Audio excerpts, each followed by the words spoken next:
Welcome to our channel. Tonight we delve into the shadows lurking behind the bright lights and joyous cheers of New Year's Eve. A time for celebration, for fresh starts, for hope in the year to come. But be warned, not all endings are happy, and not all new beginnings are welcome. Tonight, we explore the dark side of resolutions, the terror that hides in plain sight as fireworks paint the sky, and the chilling truth that sometimes the stroke of midnight signals not a joyous celebration but the unleashing of something sinister. Stay close, keep the lights low, and prepare yourselves, because tonight we face three terrifying tales that will make you question every toast, every countdown, every wish whispered into the New Year's air. The old Blackwood Manor stood perched on the hill overlooking the town, a skeletal silhouette against the frosty, star-studded expanse.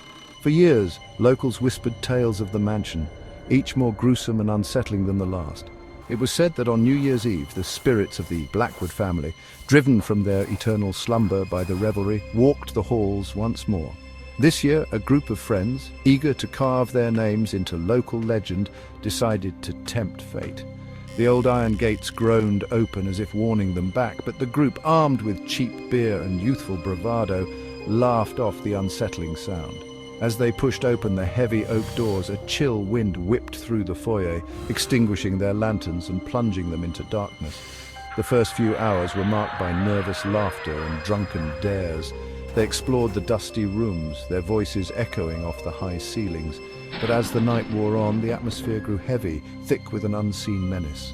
A strange pressure filled the air, a feeling of being watched, of being judged by unseen eyes. Then the whispers began, faint at first, like the rustling of leaves just beyond the windows, but they grew steadily louder, more insistent. The whispers morphed into soft, mournful cries, then into blood-curdling screams that seemed to come from within the very walls themselves. Panic began to set in, their earlier confidence replaced by a primal fear.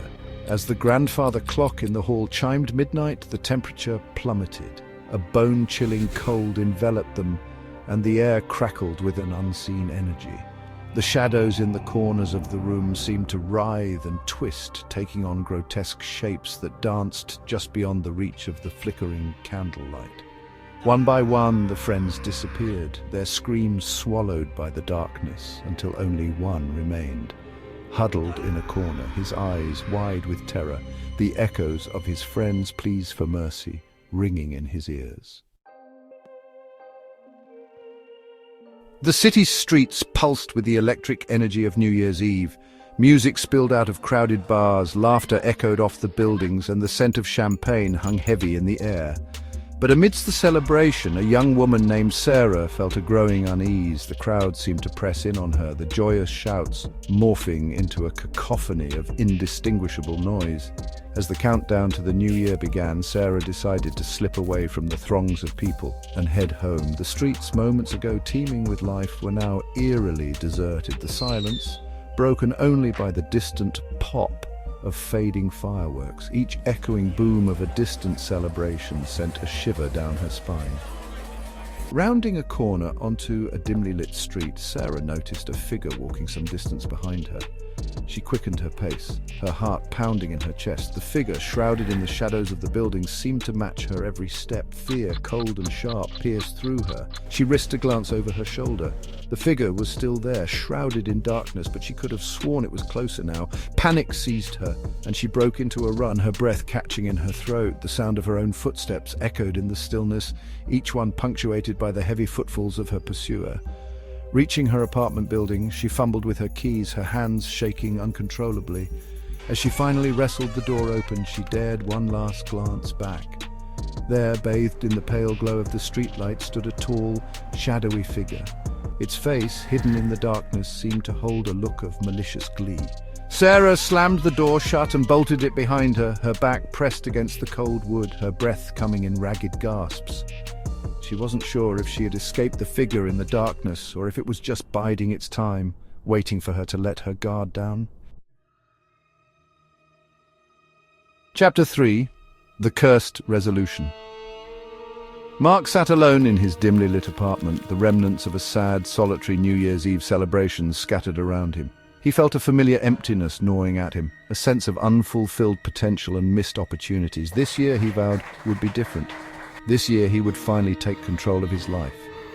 He picked up a notebook and with a surge of determination began to write down his resolutions. He would be more assertive, more outgoing, more willing to take risks.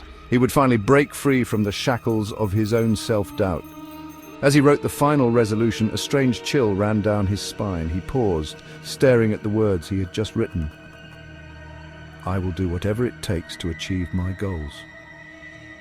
The next morning, Mark awoke feeling strangely empowered. He sailed through his day with a newfound confidence. His anxieties and insecurities seemingly vanished.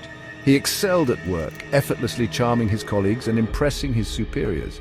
For the first time in his life, things were going exactly his way.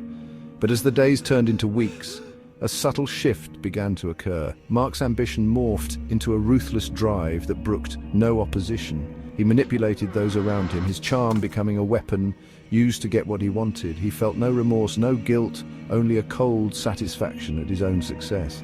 His relationships began to crumble, his friends and family recoiling from the stranger he had become. But Mark barely noticed, too consumed by his own ambitions to care.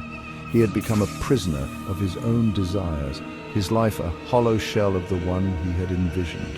One night, as Mark stood before the mirror, admiring his reflection, he noticed something strange. His eyes, once warm and inviting, were now cold and calculating, reflecting a darkness that chilled him to the core. He reached out to touch the mirror, and as his fingers brushed against the glass, he saw a fleeting image of his former self, his face contorted in a silent scream. In that moment, Mark realized the terrible price of his resolution. He had achieved his goals, but in doing so, he had lost something far more precious, his own soul. As the last embers of the New Year's celebrations fade and the world slumbers, remember the shadows that lurk beneath the surface.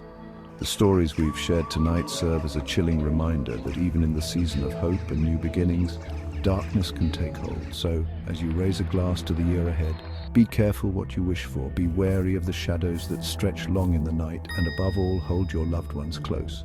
Thank you for joining us on this journey into the dark heart of New Year's. If you enjoyed these tales of terror, be sure to subscribe and hit the notification bell for more chilling stories from the darkest corners of our world. Stay safe and sleep tight, if you can.